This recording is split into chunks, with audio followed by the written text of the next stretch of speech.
Hello, everybody. This is Marsh and Steve Dickstein, wanting to wish all of our family and friends at B'nai Abraham a new year filled with joy and good health and prosperity. L'shana tova tikatevu. Hi, I'm David Mink, President of B'nai Abraham Chabad. I want to wish you and your family a happy, healthy, and sweet new year. I'm looking forward to the new year as we continue on the path to be able to serve our community as we have done so for the last 130 years. In March, everything came to a screeching halt. Our preschool closed, as well as the shul. But we endeavored to stay in touch, in contact with you through challah deliveries on Fridays and a special 5-session series on practicing Judaism at home. We also continue with our very popular program on Thursday at noon, The Bright Side, which features conversations with Rabbi Goldman and the doctors and healthcare workers who are the heroes of today. As the risk of infection has decreased and health officials have permitted small gatherings, we have started Shabbos services following all the protocols and guidelines for safety. This week, our preschool, under the guidance of Leah Goldman and her dedicated staff, were able to receive these precious children in a happy and safe environment. Our high holiday services will continue to be restricted. Instructions were contained in emails sent out. For those who can't make it to the indoor service, we are having a shofar blowing service in Star Garden at 1 o'clock on Sunday, September 20th. And at 6 o'clock that same day, in the evening, we will have a tashlich service at Piers Marina on Penn's Landing. A registration form is on our website, phillyshul.com. Reserve your High Holiday Handbook, a comprehensive guide to help you have a meaningful experience at home. This year, we are creating a virtual Yizkor book to honor the memories of our loved ones. This memorial will stay permanently on our website. The challenges that we have faced can bring out the best and the worst in us. I have been most inspired by the tireless work of Rabbi Goldman, as well as Leah Goldman, to continue to creatively be a beacon of light, to reach out to the congregation in the school community, and to be a spiritual anchor, and to provide a positive lens to help us get through these difficult times. Thank God they are both here. Again, I want to wish you and your family a happy, healthy, and sweet new year, and pray that the time when we can come together as a community to pray, to have Kiddush lunch, to celebrate our holidays and simchas will be sooner rather than later. Shana Tova. Ovinu malkeinu, choneinu vaneinu. Ovinu malkeinu, choneinu vaneinu, ki yein bonu masim. Asei imanu, tzedaka v'chesed. Asei imanu, tzedaka v'chesed, v'hoshiyenu. Asei imanu, tzedaka v'chesed. Asei imanu, tzedaka v'chesed, v'hoshiyenu. Tididai lai lai lai lai lai. Tididai lai lai lai lai lai. Tididai lai lai lai lai. Tididai lai lai lai lai. Tididai lai lai lai lai lai. Tididai lai lai.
Hi, everyone.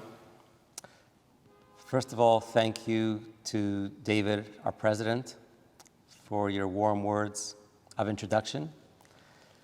Thank you for your leadership. We miss you.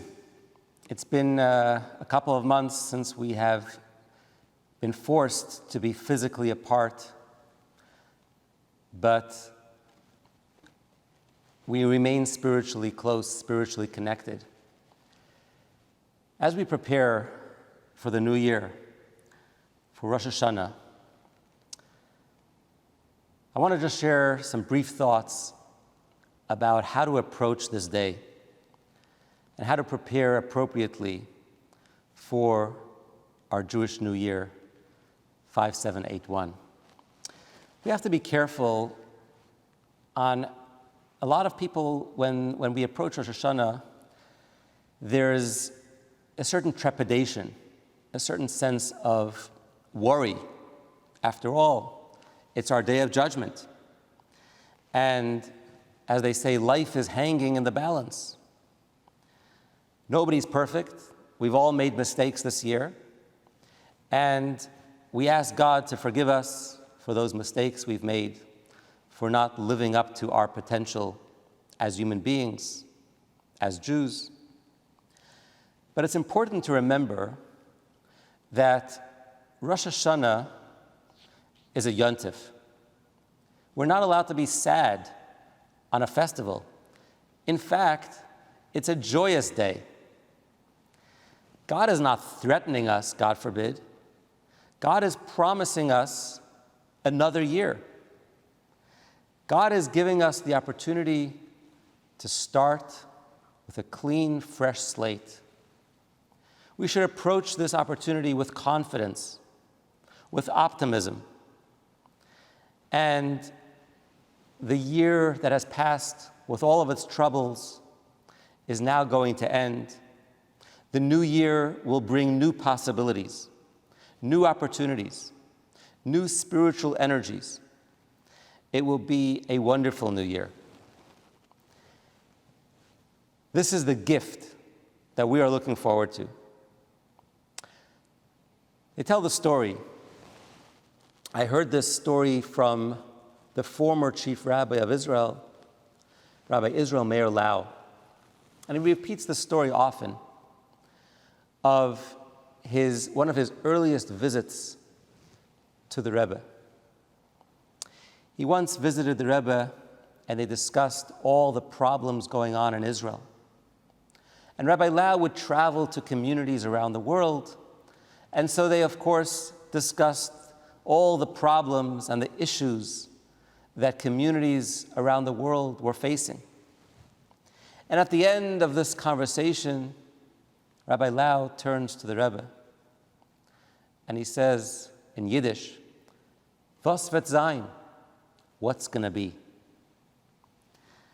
And the Rebbe turned to him and said, rather than asking what's going to be, you should ask, what more can we do? And as I thought about the story and reflect on this question, I thought to myself, what's the problem with asking what's going to be? It seems like a good question. And yet, the Rebbe seemed to reject this question. Perhaps the Rebbe didn't want us to focus on what's going to be because it would be too depressing. But we know that the Rebbe was a positive person. Perhaps the Rebbe was encouraging Rabbi Lau to focus not on what we cannot control, but rather on that which is in our control, how we can react to the circumstances that God has given us. But if you think about it, if you would ask the Rebbe what's going to be, predict the future, he would say, the future is bright. Mashiach is coming. It's going to be a wonderful world. It's going to be fantastic. We're starting a new year and new possibilities. So a person might say, if I know the future is bright, if I know the future is fantastic, I can relax. I don't have to worry. There's no more questions. But no, the Rebbe says, while we know that the future is bright, we still have a burning question. And that question is directed to each one of us. And that is, what more can I do to make that future brighter? This is a Jewish mentality. Judaism says, if there's something that I can do to make the world a better place, then I have an obligation, I have a responsibility to do so. I can be part of creating that improvement and that new impression for the future. We've all had disappointments throughout the past year, a lot of uncertainty. Things did not go the way we planned. But it all comes from God. And ultimately, as my father says, there are two qualities which together allow us to appreciate that within every experience in life, there is a hidden good. You know what those two qualities are?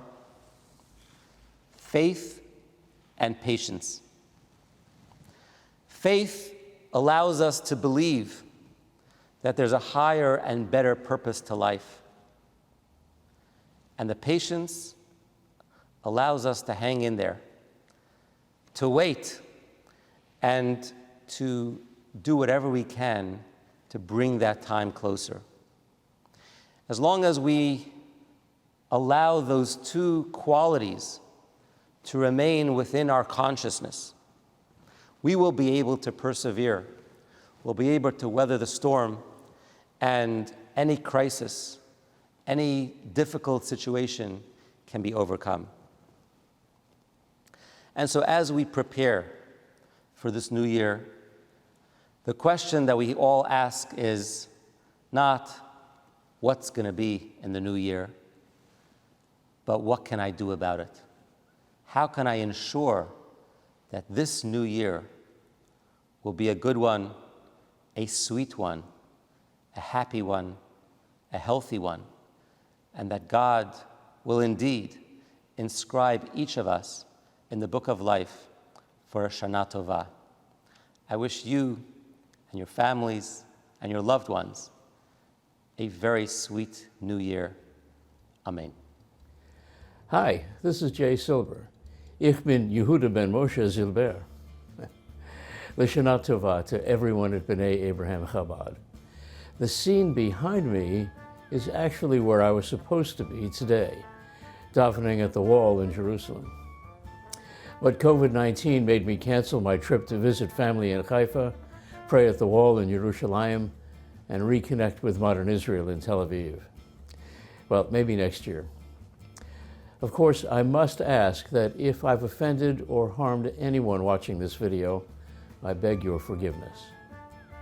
Good health and great joy to all, and may we all be inscribed in the book of life for another year. Shalom Chaverim.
Shevi בטלים ומבוטלים, לא שרירים ולא קיומים, נדרונו לא נדרי, וסורונו לא אסורי,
יצחק בן סוסיה שרה, עפר רימו וסויליה, עפר רימו וסויליה, עפר רימו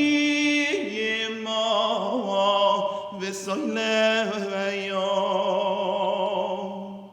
בוסי לבקש על עמך ישראל, Mawaloch halamecho Yisroel, was hast du zu deine Volk Yisroel, dacht sich was du darf, Yesedaber al B'nai Yisroel, was du willst, is a moir al B'nai Yisroel, was nor eperes is a tzaves B'nai Yisroel. Heit soll men sehen, kamo mois yeshe boi alom, arevayim Bavlayim, Kasedayim, Parasayim. Was dem muss man sagen, als ihnen werden angerufen, Boanim elamokoim,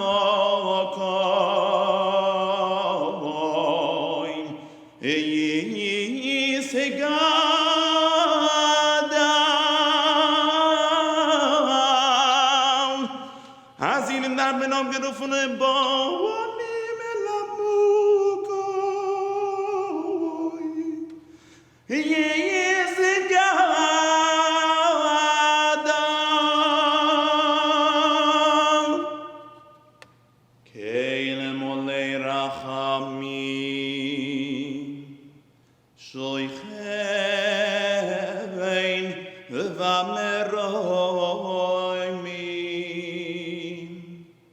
Amtsei menucha lechayano.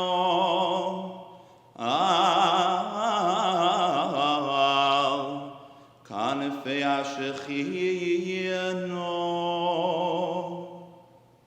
B'malois kedoshim otehorim kezohar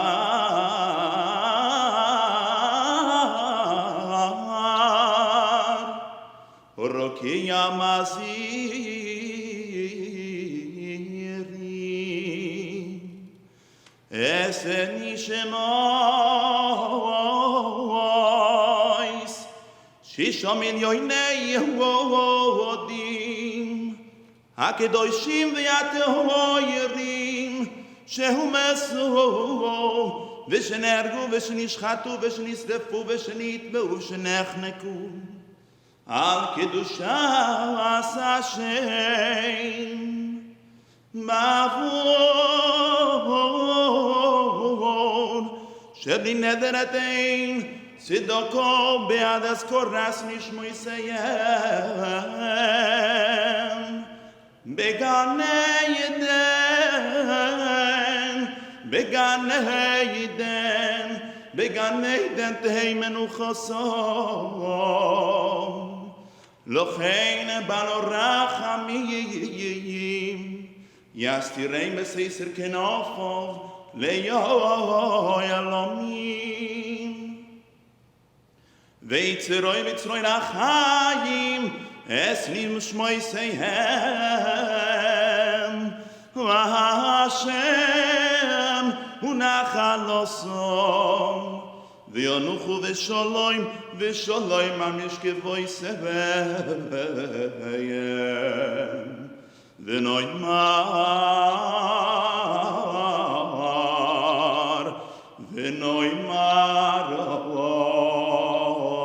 Amen.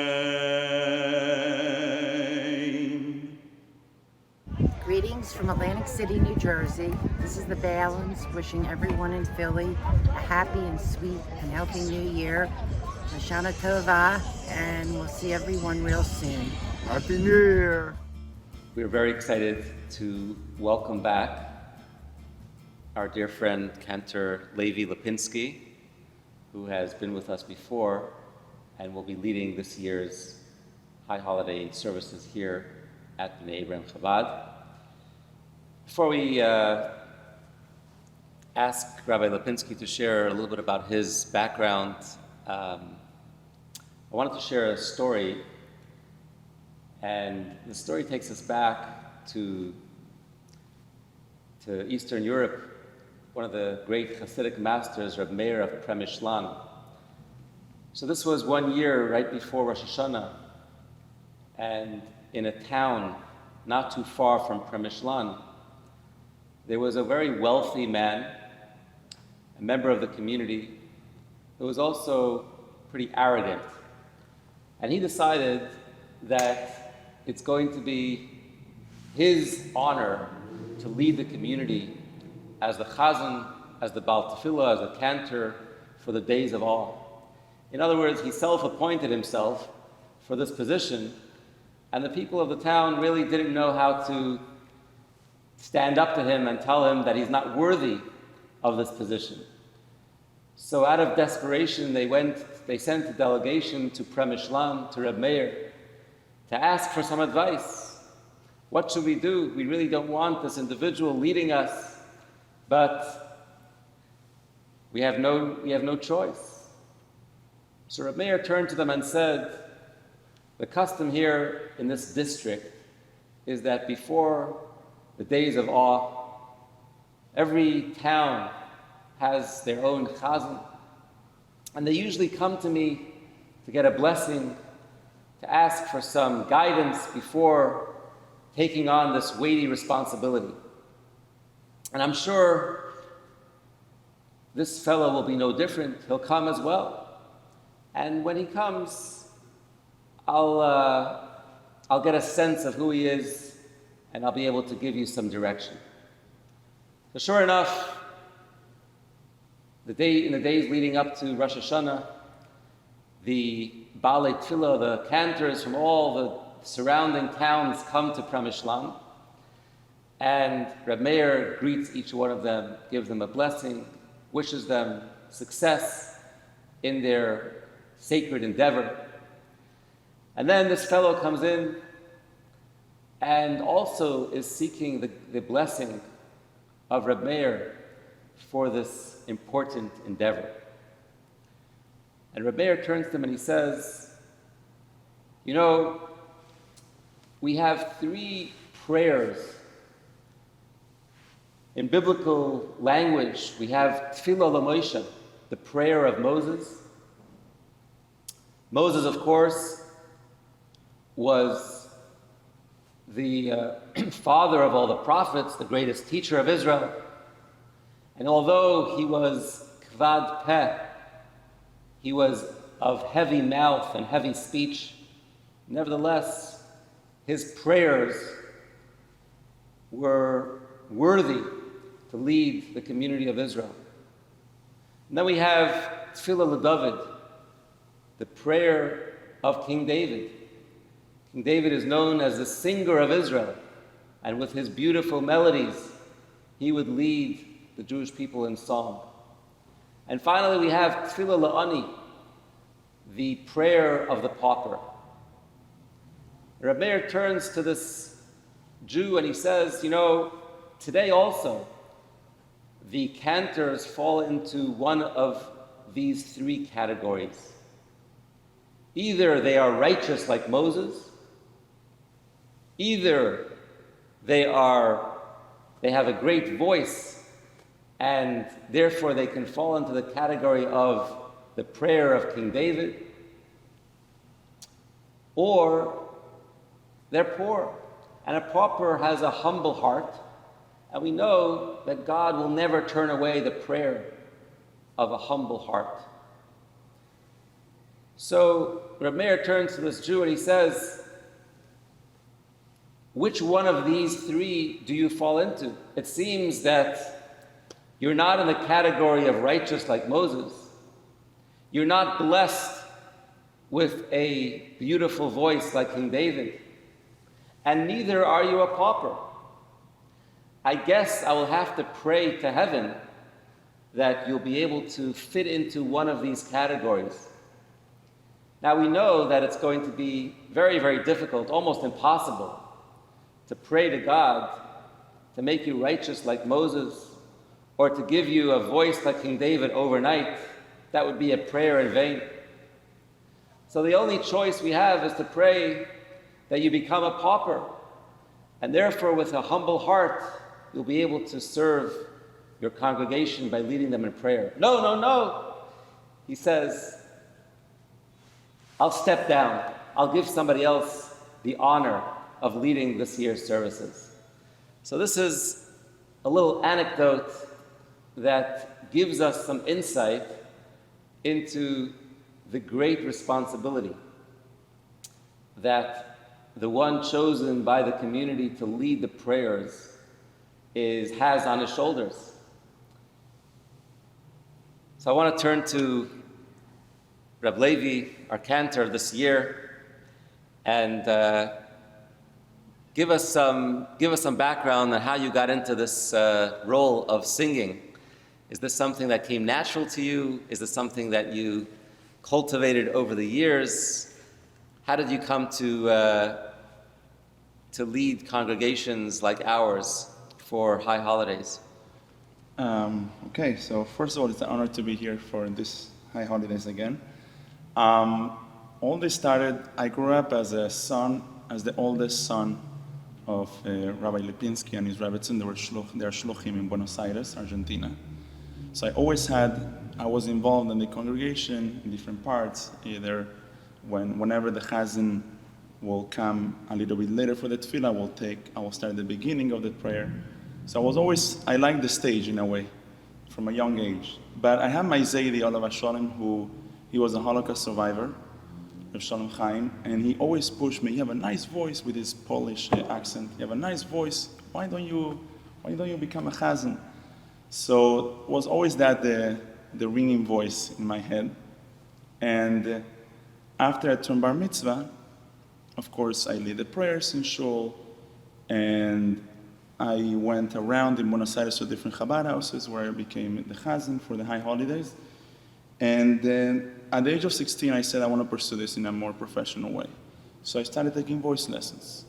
So I started in Buenos Aires, then I moved to yeshiva in Manchester for 2 years. Over there, I had to stop with my voice training. And then from there to Eretz Yisrael to Israel for a year, and then Montreal. And when I went to Australia for 2 years, I resumed the voice lessons. And then when I came back to Argentina before my wedding, I continued with getting more professional and practicing more. And eventually back in the States, that's where I took it in a more serious way. So till today, Baruch Hashem, I had the honor to be in many places as a cantor. And over here, it's my second time, so I'm glad to be back here. Beautiful, beautiful.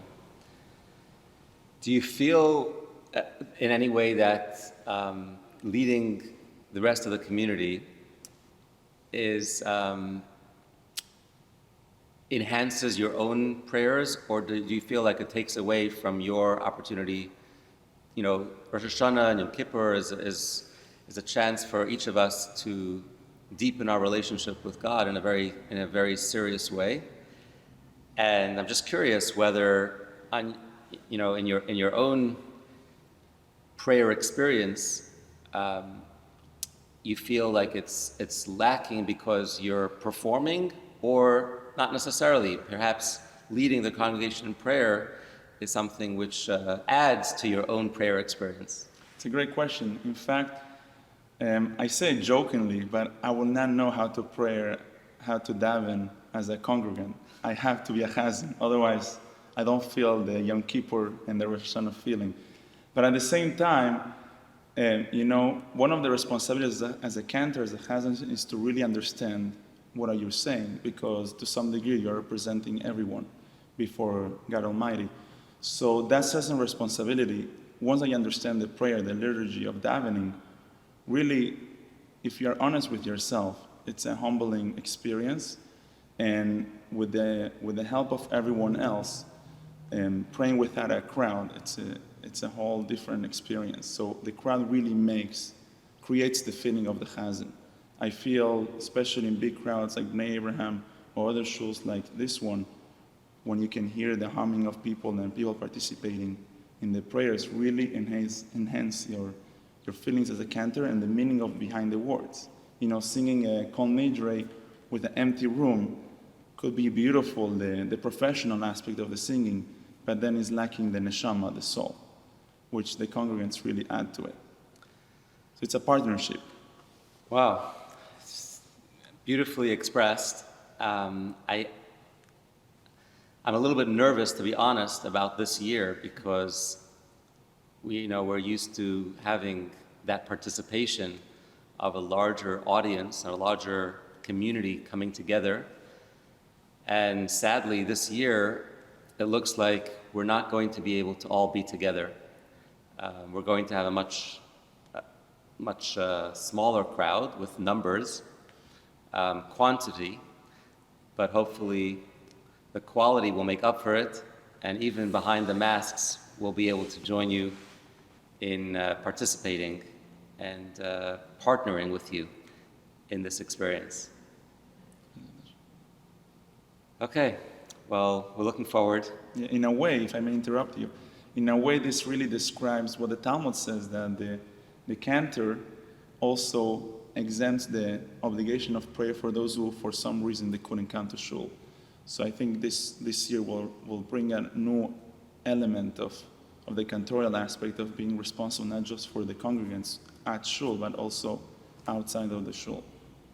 Will be definitely more felt. We're going to have in mind not only the people who are physically present in the room, but everyone who wanted to be here and for whatever reason was not able to come here in person. We're going to include them in our prayers, exactly. And they'll definitely be with us in spirit. Yes, exactly.